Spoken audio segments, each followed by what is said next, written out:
Hello दोस्तों, welcome to the Vatsalyas. This is Aditya और आज मैं लेकर के आया हूँ घटना चक्र भारतीय इतिहास 2021 सीरीज।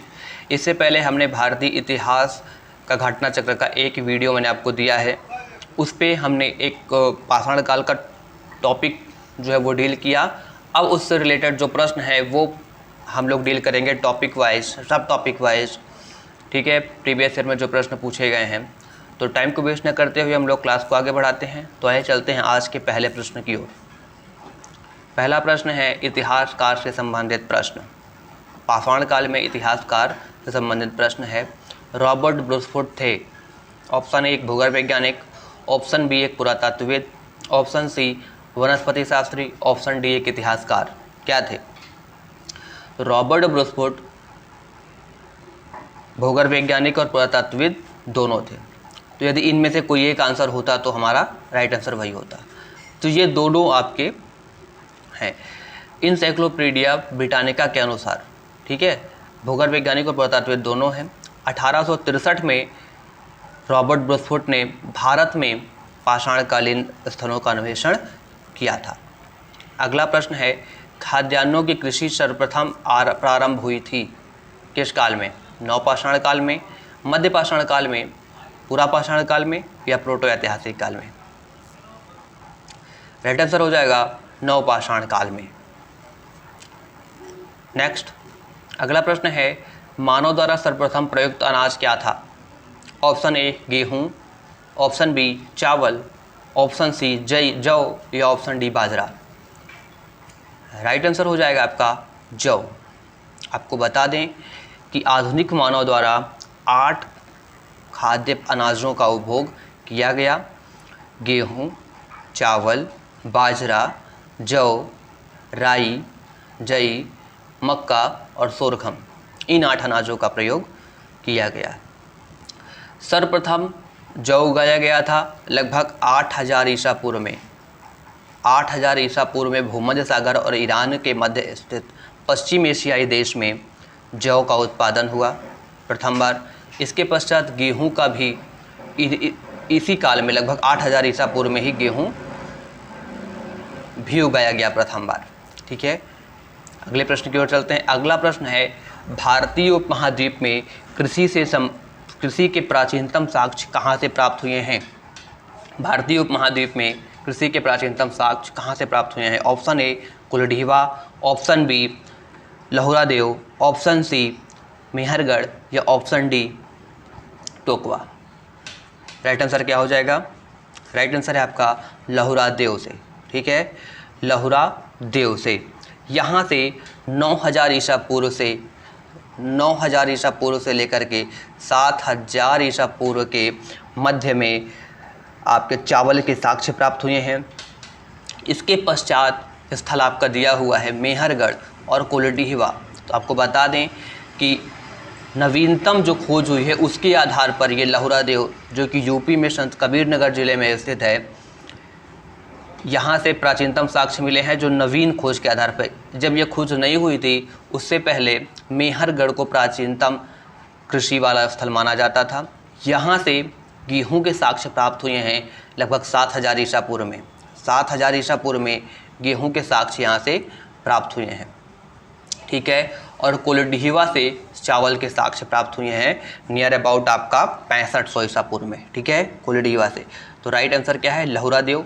यदि लहुरादेव नहीं रहता है तो मेहरगढ़ आपका राइट आंसर होता। ठीक है, अगले प्रश्न की ओर चलते हैं। अगला प्रश्न है भारतीय उपमहाद्वीप में कृषि के प्राचीनतम साक्ष्य प्राप्त हुए हैं। ऑप्शन ए ब्रह्मगिरी से, ऑप्शन बी बुर्जहोम से, ऑप्शन सी कोलडीहिवा से, ऑप्शन डी मेहरगढ़ से। राइट आंसर हो जाएगा मेहरगढ़, क्योंकि अभी बताया था यहाँ से 7000 ईसा पूर्व में गेहूं के साक्ष्य प्राप्त हुए हैं और कोलडीहिवा से 6500 ईसा पूर्व में चावल के साक्ष्य प्राप्त हुए हैं। नेक्स्ट अगला प्रश्न है भारतीय उपमहाद्वीप में कृषि के प्राचीनतम साक्ष्य कहाँ से प्राप्त हुए हैं? यूपीपीसीएस मेंस में 2007 में पूछा था। लोथल, हड़प्पा, मेहरगढ़, मुंडीकाक। राइट आंसर हो जाएगा मेहरगढ़। देखिए यह प्रश्न जो है कृषि संबंधित प्रश्न, एक ही प्रश्न है, उसको कई एग्जामों में घुमा घुमा के पूछ रहा है, तो ये इम्पॉर्टेंट हो जाता है। ठीक है, आगामी परीक्षा में पूछा जा सकता है। अगला प्रश्न है नवपाषाण युग में भारतीय उपमहाद्वीप के उत्तर पश्चिमी क्षेत्र में निम्नलिखित में से किस स्थान पर कृषि के अभ्युदय के प्रारंभिक प्रमाण प्राप्त हुए हैं? Option A Mundigak, option B Mehrgarh, option C Damb Sadaat, option D बेवाला घाट, option E Amri. Right answer आपका हो जाएगा मेहरगढ़। क्या हो जाएगा?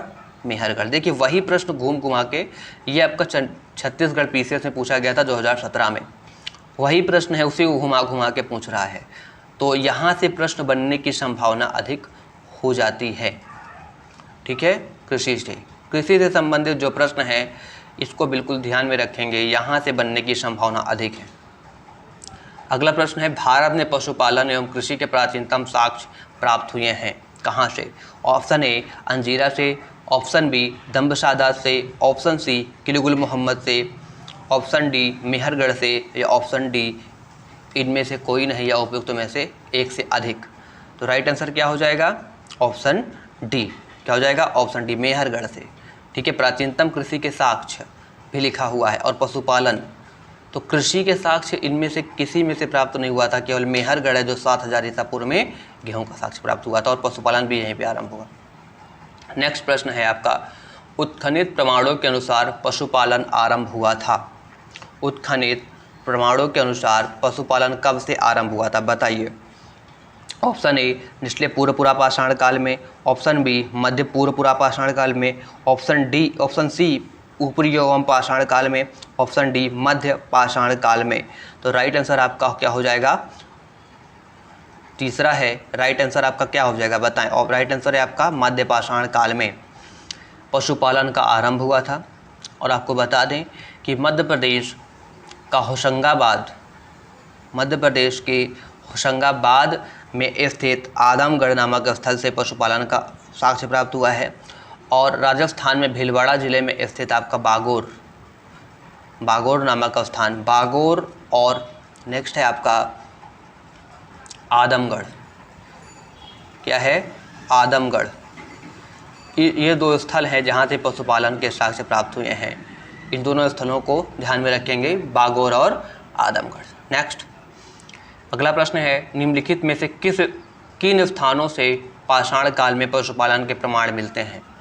निम्नलिखित में से किन स्थानों से पशुपालन मध्य पाषाण काल में पशुपालन के प्रमाण मिले हैं? ऑप्शन ए औदे, ऑप्शन बी बोरी, ऑप्शन सी बागोर, या option D Lakhania. Right answer क्या हो जाएगा? यूपी पीसीएस प्रीलिम्स में पूछा था 2018 में। कब पूछा था? 2018 में पूछा गया यह प्रश्न है। राइट आंसर क्या हो जाएगा आपका? बागोर। ठीक है, क्या हो जाएगा? बागोर, क्योंकि अभी बताया आपको दो ही स्थान, एक बागोर और एक आदमगढ़। नेक्स्ट है, मध्य पाषाणिक प्रसंग में पशुपालन के प्रमाण जहाँ से मिले हैं वह स्थान कौन सा है? Option A Langhnaj, option B Birbhanpur, option C Adamgarh, या option D Chopani Mando. UP PCS में पूछा गया था प्रीलिम्स में 2008 में। Right answer Adamgarh. वही प्रश्न घुमा के पूछ रहा है। नेक्स्ट, निम्नलिखित में से किस स्थल से हड्डी के उपकरण प्राप्त हुए हैं? निम्नलिखित में से किस स्थल से हड्डी के उपकरण प्राप्त हुए हैं? Option A Chopani Mando, option B Kakoria, option C Mahadaha, या option D Sarai Nahar Rai. Right answer क्या हो जाएगा बताइए? राइट आंसर क्या हो जाएगा? राइट आंसर है आपका महदहा और सरायनहर राय। दोनों स्थानों से सरायनहर राय और महदहा दोनों स्थानों से आपके हड्डी के उपकरण प्राप्त हुए हैं। ठीक है, दोनों स्थानों से। आपको बता दें कि जी.आर. तर्मा ने महदहा में 3 स्थलों में विभाजित किया इसे, बूचड़खाना संकुल क्षेत्र, झील क्षेत्र, और एक स्थल है आपका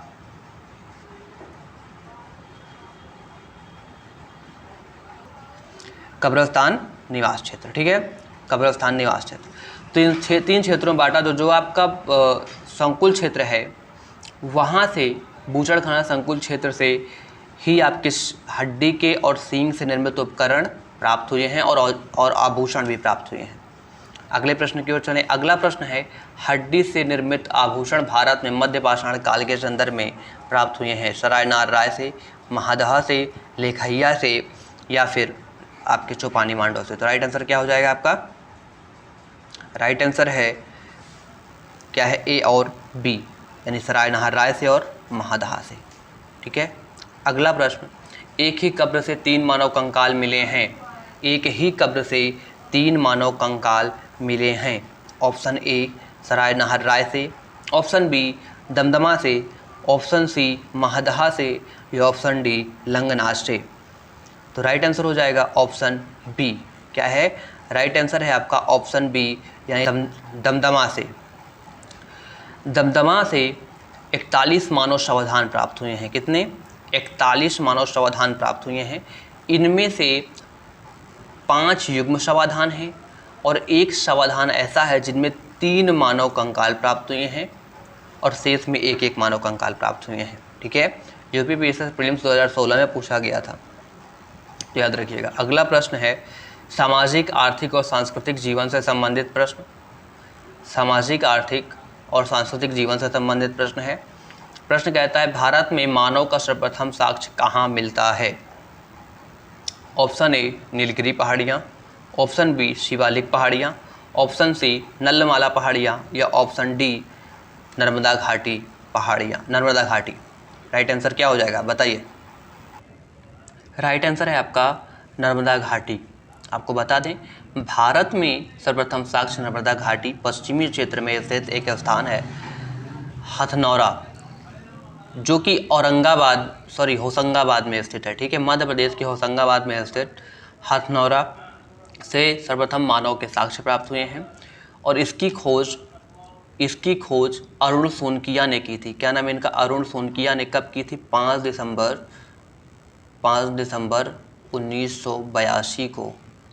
1982 को अरुण सोनकिया ने खोज की थी।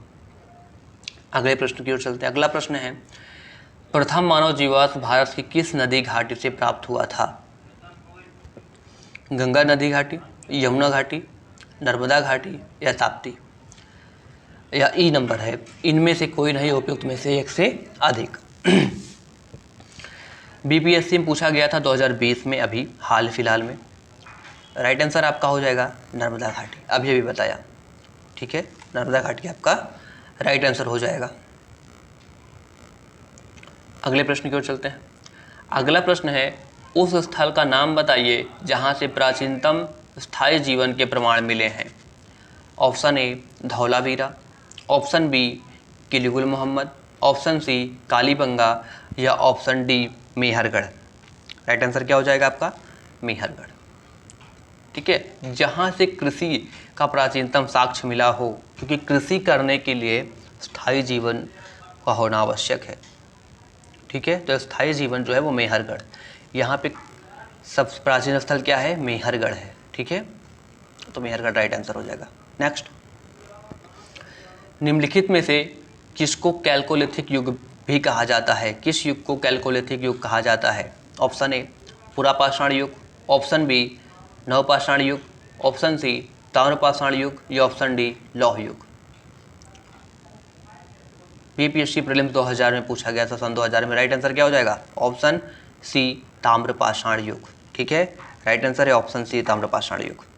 नेक्स्ट, निम्न में से किस एक पुरास्थल से पाषाण संस्कृति से लेकर हड़प्पा सभ्यता तक के सांस्कृतिक अवशेष प्राप्त हुए हैं? Option A Amri, B Mehrgarh, C Kot Diji या डी कालीबंगा। राइट आंसर क्या हो जाएगा? राइट आंसर है आपका ऑप्शन बी मेहरगढ़।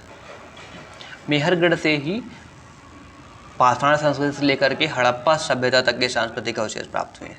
नेक्स्ट प्रश्न कहता है, वृहद पाषाण स्मारकों की पहचान की गई है। ऑप्शन ए सन्यासी गुफाओं के रूप में, ऑप्शन बी मृत को दफनाने के स्थान के रूप में, ऑप्शन सी मंदिर के रूप में या ऑप्शन डी इनमें से कोई नहीं। राइट आंसर क्या हो जाएगा? राइट आंसर है मृतक को दफनाने के रूप में वृहद पाषाण स्मारकों की पहचान की गई। वृहद पाषाण स्मारकों की पहचान की गई। अगले प्रश्न की ओर चलते हैं। अगला प्रश्न है, राग का टीला निम्नलिखित में से किस नौपाषाणिक स्थल से संबंधित है? Option A Budihal, option B Sanganakallu, option C Koldihwa या option D Brahmagiri. Right answer क्या हो जाएगा आपका? Option B Sanganakallu. ठीक है, संगनकल्लू से राग का टीला प्राप्त हुआ है। संगनकल्लू से राग का टीला प्राप्त हुआ है। संगनकल्लू कर्नाटक के मैसूर के निकट स्थित बेल्लारी जिले में स्थित है। अगला प्रश्न है भीमबेटका किसके लिए प्रसिद्ध है? कला और संस्कृति से संबंधित प्रश्न है। कला एवं संस्कृति से संबंधित प्रश्न। भीमबेटका किसके लिए प्रसिद्ध है? ऑप्शन ए गुफा शैल चित्रों से के लिए, ऑप्शन बी खनिज, ऑप्शन सी बौद्ध प्रतिमाएं या ऑप्शन डी आपका सोन नदी का उपागम स्थल। सोन नदी का उपागम स्थल। तो राइट आंसर क्या हो जाएगा? ऑप्शन ए गुफा शैल चित्र। ठीक है, गुफा शैल चित्रों के लिए भीमबेटका जो है वो प्रसिद्ध है। या कहाँ पे है? मध्य प्रदेश में है, आपका रायसेन जिले में। ठीक है, मध्य प्रदेश के रायसेन जिले में स्थित भीमबेटका शैल गुफा चित्र के लिए प्रसिद्ध है। आपको बता दें कि भीमबेटका से 700 शरण स्थलियों की पहचान की गई है, जिनमें से 133 चित्र हैं। कितने हैं? 133 चित्र। अगला प्रश्न, निम्न में से कौन सा स्थल प्रागैतिहासिक चित्रकला के लिए प्रसिद्ध है? Option A Ajanta, option B Bhimbetka, option C Bagh या option D Amaravati. Right answer क्या हो जाएगा? Option B Bhimbetka.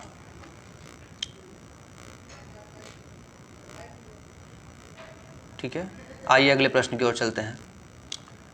अगला प्रश्न है भीमबेटका की गुफाएं कहाँ स्थित हैं? भोपाल, बी पंचमढ़ी, सी सिंगरौली या D Abdullaganj Raisen. Right answer हो जाएगा अब्दुल्लागंज रायसेन। अगला प्रश्न है भारत में किस शिलाश्रय से सर्वाधिक चित्र प्राप्त हुए हैं? Option A Ghagharia, option B Bhimbetka, option C Lekhahia या option D Adamgarh. UP PCS prelim से पूछा था 2008 में। राइट आंसर हो जाएगा ऑप्शन बी भीमबेटका। ठीक है, अभी बताया था 700 शिलाश्रय की पहचान की गई है, जिनमें से आपके 133 चित्र हैं। कितने चित्र हैं? 133। अगला प्रश्न है निम्नलिखित में से किस भारतीय पुरातत्ववेत्ता ने पहली बार भीमबेटका को देखा और उसके शैल चित्रों के प्रागैतिहासिक महत्व को खोजा? Option A Madho Swarup Vats, option B H D. Sankalia, option C V S. Wakankar या option D V N. Mishra. UP PCS prelims 2020 में पूछा गया प्रश्न है। बताएं राइट आंसर क्या होगा? राइट आंसर हो जाएगा ऑप्शन सी वी.एस. वाकंकर। वी.एस. वाकंकर साहब ने 1957 में, कब? 1957 में इस स्थल की खोज की थी और यूनेस्को ने इसे विश्व विरासत सूची में भी स्थान दिया है। नेक्स्ट, अगला प्रश्न है गैरिक मृदभांड का नामकरण हुआ था कहाँ पे? ऑप्शन ए हस्तिनापुर में, ऑप्शन बी अहिचत्र में, ऑप्शन सी नोह में या ऑप्शन डी लाल किला में। राइट आंसर क्या हो जाएगा? ऑप्शन ए हस्तिनापुर में। कहाँ पर? ऑप्शन ए हस्तिनापुर में। आपको बता दें कि 1951 में बीबी लाल साहब ने 1951 में बीबी लाल ने हस्तिनापुर में गैरिक मृदभांड प्राप्त किया और वहीं इसका नामकरण हुआ। अगले प्रश्न की ओर चलते हैं। अगला प्रश्न है ताम्राश्म काल में महाराष्ट्र के लोग मृतकों को घर के फर्श के नीचे किस तरह दफनाते थे? ताम्रपाषाण है, ठीक है, ये ताम्रपाषाण काल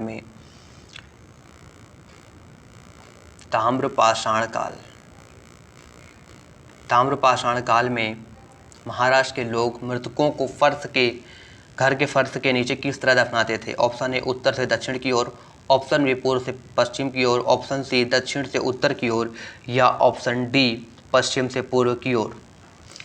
तो आपको बता दें इसका राइट आंसर हो जाएगा उत्तर से दक्षिण की ओर। क्या हो जाएगा? उत्तर से दक्षिण की ओर। आपको बता दें कि महाराष्ट्र की ताम्रपाषाणी संस्कृति को जोरवे संस्कृति भी कहा जाता है। इस समय होता क्या था कि मानव की जो अस्थियां होती थी उसे कलश में रखकर उत्तर से दक्षिण की ओर दफनाया जाता था, घर में ही फर्श के नीचे। ठीक है, दैमाबाद और विभिन्न स्थलों पे चीज़ें होती थी। आइए अगले प्रश्न की ओर चलते हैं। अगला प्रश्न है, निम्नलिखित में से किस स्थल से मानव कंकाल के साथ कुत्ते का कंकाल भी शवाधान से प्राप्त हुआ है? Option A Brahmagiri, option B Burzahom, option C Chirand या ऑप्शन डी मास्की।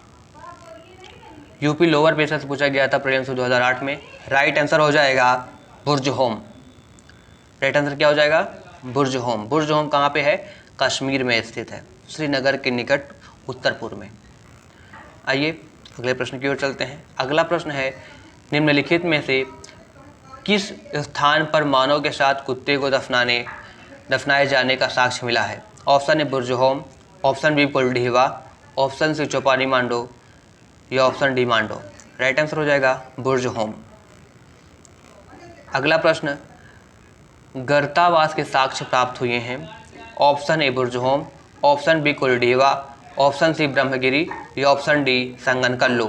तो राइट आंसर हो जाएगा आपका बुर्जहोम। ठीक है, बुर्जहोम राइट आंसर हो जाएगा। आइए अगले प्रश्न की ओर चलते हैं। अगला प्रश्न है, विंध्य क्षेत्र के किस शिलाश्रय से सर्वाधिक मानव कंकाल मिले हैं? Option A Morhana Pahar, option B Ghagharia, option C Baghai Khor, option D लेकहिया। बताइए राइट आंसर क्या हो जाएगा? राइट आंसर क्या हो जाएगा? फटाफट से बताएं। राइट आंसर है लेकहिया। लेकहिया से सर्वाधिक मानव कंकाल प्राप्त हुए हैं। जीएन पांडे साहब के अनुसार लेकहिया से 17 मानव कंकाल प्राप्त हुए हैं और ऑर्गन विश्वविद्यालय के जॉन आर लुकास साहब है, उनके अनुसार लेकहिया से 27 मानव कंकाल प्राप्त हुए हैं। ठीक है, आइए अगले प्रश्न की ओर चलते हैं। अगला प्रश्न है कला और संस्कृति से ही संबंधित कथन और कारण के से लिया गया है। तो नंबर 1 है, ये कह रहा है नीचे 2 कथन दिए गए हैं, एक को अभिकथन ए और दूसरे को कारण आर कहा गया है। अभिकथन ए, विंध्य क्षेत्र के पाषाण युगीन लोगों ने नूतन भूतल काल में के अंत में गंगा घाटी में प्रव्रजन किया। आर है यानी कारण उसका जलवायु परिवर्तन के कारण इस काल में शुष्कता का चरण था। फिर कह रहा है नीचे दिए गए कूट से सही उत्तर का चयन कीजिए। कूट ए और आर दोनों सही तथा आर ए की सही व्याख्या करता है। बी, ए और आर दोनों सही परंतु आर ए की सही व्याख्या नहीं करता है। सी, ए सही है और आर गलत है। और डी है ए गलत है और आर सही है। तो राइट आंसर क्या हो जाएगा? ऑप्शन ए यानी कथन भी सही है, कारण भी सही है और कारण कथन की सही व्याख्या भी कर रहा है। ठीक है, कथन कारण की सही व्याख्या भी कर रहा है। जी.आर. शर्मा के अनुसार उस काल में विंध्य क्षेत्र में सूखा पड़ जाने के कारण लोगों ने वहाँ से प्रव्रजन कर लिया था। ठीक है, गंगा घाटी की ओर। जलवायु परिवर्तन सही कारण हो जाता है। अगले प्रश्न की ओर चलते हैं। अगला प्रश्न है, नौदा टोली का उत्खनन किसने किया था? Option A KD. वाजपेयी ने, ऑप्शन बी वी.एस. वाकंकर ने, ऑप्शन सी एस.डी. सांकलिया ने या ऑप्शन डी मार्टिमर व्हीलर ने। राइट आंसर हो जाएगा ऑप्शन सी एस.डी. सांकलिया ने। पुरातत्व और पुरातत्ववेत्ता से संबंधित प्रश्न है। राइट आंसर है एस.डी. सांकलिया। अगले प्रश्न की ओर चलते हैं। अगला प्रश्न है, नौदा टोली किस राज्य में स्थित है? नौदा टोली किस राज्य में स्थित है? गुजरात, महाराष्ट्र, ऑप्शन सी छत्तीसगढ़ या ऑप्शन डी मध्य प्रदेश। तो राइट आंसर क्या हो जाएगा? राइट आंसर है आपका ऑप्शन डी मध्य प्रदेश में स्थित है नौदा टोली। कहाँ पे है नौदा टोली? मध्य प्रदेश में स्थित है। अगला प्रश्न है, भारतीय पुरातत्व सर्वेक्षण निम्नलिखित विभागों या मंत्रालयों में से किसका संलग्न कार्यालय है? संस्कृति का, पर्यटन का, विज्ञान और प्रौद्योगिकी का या मानव संसाधन का? हर कंफ्यूजन पूछा गया था। राइट आंसर है आपका संस्कृति का, ऑप्शन ए। अगला प्रश्न, भारतीय पुरातत्व का जनक किसे कहा जाता है? Option A Alexander Cunningham, option B John Marshall, option C Mortimer Wheeler या ऑप्शन डी जेम्स प्रिंसेप। बताइए राइट आंसर क्या हो जाएगा? राइट आंसर है आपका अलेक्जेंडर कनिंघम। ठीक है, अगले प्रश्न की ओर चलते हैं। अगला प्रश्न है, राष्ट्रीय मानव संग्रहालय कहाँ पर स्थित है? Option A Guwahati, option B Bastar, option C Bhopal या option D Chennai. Right answer हो जाएगा ऑप्शन बी भोपाल। अब इस राष्ट्रीय मानव संग्रहालय का नाम बदल करके इंदिरा गांधी मानव संग्रहालय कर दिया गया है। ठीक है, आइए अगले प्रश्न की ओर चलते हैं। अगला प्रश्न है, कोपेनहेगन संग्रहालय की सामग्री से पाषाण, कांस्य और लौह युग का त्रियुगीय विभाजन किया था। किसने किया था? ऑप्शन ए थॉमसन ने, ऑप्शन बी लुकास ने, ऑप्शन सी टेलर ने या ऑप्शन डी चाइल्ड ने। तो राइट आंसर हो जाएगा आपका थॉमसन ने। ठीक है, डेनमार्क के कोपेनहेगन संग्रहालय में 1818 से 1820 में थॉमसन साहब ने वस्तुओं सामग्रियों का जो है वो वर्गीकरण किया वहाँ पे। इसी वर्गीकरण के आधार पे 1836 में इन्होंने वस्तुओं का जो है वो सामग्रियों का विवरण प्रस्तुत किया था। ठीक है दोस्तों, क्लास यहीं समाप्त होती है। तो क्लास कैसी लगी ज़रूर बताएं। जल्द से जल्द इसका सेकंड वीडियो लेकर के आएंगे। तब तक के लिए हंसते रहिए, मुस्कुराते रहिए। जय हिंद दोस्तों।